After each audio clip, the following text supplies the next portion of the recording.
ये वही Dnyanada institute of science है जो 2022 में मधुबनी जिला के साइंस फैकल्टी से टॉपर दिए हैं। ये इंस्टीट्यूशन मधुबनी जिला के खुटौना बाजार में है। आइए हम आपको रूबरू करवाते हैं ज्ञानदा इंस्टीट्यूट ऑफ साइंस के डायरेक्टर सर से। सबसे पहले सर अपना आप परिचय दीजिए। मेरा नाम प्रशांत कुमार है। मैं Dnyanada institute of science classes का शिक्षक हूँ। मैथ फिजिक्स केमिस्ट्री पढ़ाता हूँ। केवल 2009 से मेरा ये इंस्टीट्यूट यहाँ पर एस्टेब्लिश्ड है और तब से मैं बच्चों को पढ़ा रहा हूँ, सिखा रहा हूँ। सर हमारे व्यूअर्स को बताएंगे कि आपके बच्चे जो इस बार मधुबनी जिला के जिला टॉपर बने हैं तो वहीं दर्जनों भर बच्चे 400 से ज़्यादा अंक लाकर आपके इंस्टीट्यूशन का नाम रोशन किए हैं। सर बताएंगे कि इसके पीछे क्या खास बात है। बेसिकली जो बच्चे आते हैं वो हमारे नज़दीक हिंदी बैकग्राउंड के होते हैं, 10+2 करने के लिए जो आते हैं। तो मेरा मोटिव ये होता है कि बच्चे बिल्कुल बेसिक लेवल से उठें, क्योंकि उनको वहीं से लेकर के मुझे चलना होता है। सिलेबस का भी तनाव होता है कि सिलेबस को भी ख़त्म करना है ड्यू टाइम पर, एनसीईआरटी को 100% फॉलो करना है और उसके साथ साथ कुछ जो वस्तुनिष्ठ क्वेश्चंस और भी अलग से बनवाने होते हैं। मकसद यही होता है कि कंसेप्ट बेहतर हो, प्रैक्टिस बेहतर हो सके उस पर, जो 10+2 लेवल का हमारा जो एम्बिशन है उसके अकॉर्डिंग। और चाहे वो किसी भी सेंस के बच्चे हों, कमज़ोर हों, चाहे अच्छे हों, थोड़े और भी अच्छे, सब तरह के बच्चे आते हैं। सबों को संभाव से लेकर के आगे की तरफ प्रमोट करें। टाइम टू टाइम एग्जामिनेशन होता है, ठीक है। जो क्वेरी अलग से होता है वो क्वेरी क्लास हेल्ड करते हैं और ज़्यादा से ज़्यादा समय देने की कोशिश करते हैं ताकि उनको जो है सो अपने सारी समस्याओं का हल जो है सो इजी वे में मिल सके। सर आप एक आंकड़ा बताइए कि आपके इंस्टीट्यूशन से इस बार कितने बच्चे सफल हुए हैं, तो वहीं आपको विश्वास था कि आपके बच्चे जिला टॉपर बनने वाले हैं। बच्चे तो सारे उत्तीर्ण हुए हैं, प्रथम श्रेणी से उत्तीर्ण हुए हैं, जिसमें अंकित कुमार जो है सो जिला टॉप किया है। बड़ी खुशी है, मेरी शुभकामनाएं उसके साथ है। छात्र तो अच्छा था, इसमें कोई दुमत नहीं, लेकिन जिला टॉप करेगा इसकी मुझे पूर्ण विश्वास नहीं था। अच्छा करेगा ये मालूम था, लेकिन जिला में अच्छा करेगा ये मालूम नहीं था। एक कड़वी सवाल है सर, कभी कभी ऐसा भी देखा जाता है कि इंस्टीट्यूशन उन बच्चों को हायर कर लेते हैं जो टॉपर बनते हैं। सबसे बड़ी बात है कि आप इस चीज़ के सत्यापन के लिए उस बच्चे से ही आप पूछ लीजिए, या फिर आपको मैं अपने सामने खड़ा करके दिखा देता हूँ, उसको उसी से पूछिए। ये हमसे पूछने से बेहतर होगा कि आप उससे पूछिए। सर एक बात बताइए कि उन पेरेंट्स को आप क्या संदेश देना चाहते हैं जो अपने बच्चों को बेहतर तालीम दिलवाना चाहते हैं। बस संदेश यही देंगे, सेवा करने का मौका दें। आई मेरे पास, मैं कोशिश करूँगा कि उनका भविष्य उज्जवल बना सकूँ। जो वो हमारे पास जो जिस मकसद से आएंगे उस मकसद में मैं अपने आप को 100% सफल कर पाऊँ, यही मेरा उन तक संदेश है।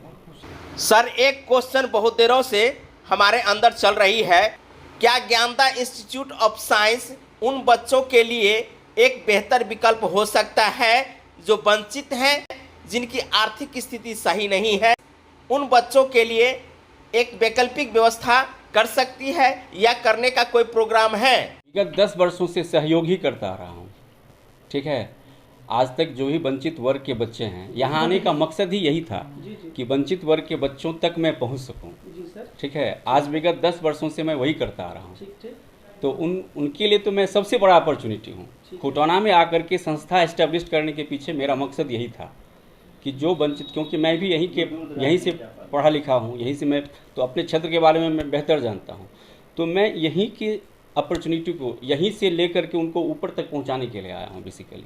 तो वो वंचित वर्ग तो बस उन्हीं से हूँ और उन्हीं के लिए हूँ। सर वैसे तो बहुत सारे इंस्टीट्यूशन अभी हैं, ऐसे में स्टूडेंट और उनके पेरेंट्स वहाँ की स्थिति में रह जाते हैं कि किस इंस्टीट्यूशन में दाखिला करवाएं। तो ऐसे में उन बच्चों और उन पेरेंट्स को क्या कहना चाहेंगे कि ताकि उनका समय बर्बाद ना हो? राइट मटेरियल्स और राइट प्लेस की जो जहाँ तक बात है, उसमें पेरेंट्स की भी सहभागिता है। चूँकि बच्चे तो वो उतना नहीं जानते हैं कि उनको कहाँ जाना चाहिए और कहाँ पढ़ना चाहिए। ठीक है सर। इसमें मैं सबसे बड़ा अहम रोल जो है तो उनके पेरेंट्स की तरफ से। ठीक है सर। पेरेंट्स तो समझते हैं कि कौन सा इंस्टीट्यूट जो है सो उनके बच्चों को एक बेहतर भविष्य दे पाएगा। ठीक सर। जो बच्चे होते हैं वो बच्चे ही होते हैं, जहाँ पर 10 का लौट गया वहाँ पर जाने की कोशिश करते हैं। ठीक सर। इसमें उनके पेरेंट्स या उनके अभिभावक इस बात को लेकर के सजग रहें कि उनको कहाँ पर देना है, कहाँ पर पढ़ना चाहिए, जहाँ का सक्सेस रेट है, जो ऑलरेडी बहुत दिनों से सफलता के लिए बच्चों के लिए प्रयास कर रहे हैं। तो मुझे लगता है कि बच्चों से ज़्यादा इसमें पेरेंट्स को सजग रहना होगा कि उनको कहाँ भेजना है, और स्किल उनके भीतर जो है उस स्किल को पेरेंट्स को समझना होगा कि आखिर हमारे बच्चे किस क्लास के हैं और किस तरफ मोटिवेट होना चाहते हैं। उनकी राय तो लेनी ही चाहिए, और फोर्स जहाँ तक है कि फोर्स दे करके कि भाई आप साइंस पढ़ो या मैथ पढ़ो, तो फोर्स देने की बात नहीं, सजेस्ट कर सकते हैं कि उनको क्या उनके भविष्य के लिए बेहतर होगा। फोर्स तो कभी भी जो है सो उनके लिए अच्छा नहीं होगा। और यहाँ से 10+2 करने के बाद जो बच्चे भविष्य में, बेसिकली ये तो साइंस इंस्टीट्यूट है, जी सर। तो मैं तो साइंस पढ़ाता हूँ, तो साइंस पढ़ाने के जो ऑप्शंस हैं जी जी। उसके उस पाथ पर जो है सो मैं प्रोसीड करने की कोशिश करता हूँ। वैसे 10+2 करने के बाद तो बहुत सारे व्यूज़ खुलते हैं, जहाँ भी जाना चाहें, जिस फैकल्टी में जाना चाहें, जिस तरफ मूव करना चाहें वो कर सकते हैं। और 10+2 मैं समझता हूँ कि अगर बेहतर तरीके से बच्चे करते हैं तो किसी फील्ड में भी जाएं वो बेहतर करेंगे। तो क्या ज्ञानदा में ऐसी कोई सुविधा है जहाँ के बच्चे उसका बेसिक प्रिपरेशन करके यहाँ से फिर आगे के लिए जाए सर? मैं तो उसी ढंग से प्रिपेयर ही करता हूँ। बच्चे जो हिंदी स्ट्रीम में आते हैं उनको अंग्रेज़ी में लिखना सिखाता हूँ, पढ़ना सिखाता हूँ। जी सर। जितने भी बुक अवेलेबल हैं उस बुक के अकॉर्डिंग उसको प्रोसीड करना शुरू करता हूँ, तो उनको तो मैं चलना सिखाता हूँ बेसिकली। और यहाँ 2 साल पढ़ने के बाद मुझे लगता है कि उनके पास इतना कंसेप्ट होता है कि यहाँ से अब्रॉड कहीं भी अगर वो जाएं तो बेहतर कंसेप्ट वो हायर कर सकते हैं। ऐसा लैकिंग कभी नहीं फील करेंगे वो कि मैं ये नहीं जानता हूँ या मैं वो नहीं जानता हूँ। कम से कम सब्जेक्ट का और सिलेबस का जो मुकम्मल कंसेप्ट है वो यहाँ मैं प्रोवाइड कर देता हूँ। ठीक है। दूसरी बात, जो बच्चे यहाँ चाहते हैं कि यहाँ से रह कर के हम प्रिपेयर करें, वो यहाँ से भी रह कर के प्रिपेयर किए हैं। बहुत सारे कबल बच्चे आईटी में भी गए हैं, इससे पहले एनआईटी में भी गए हैं।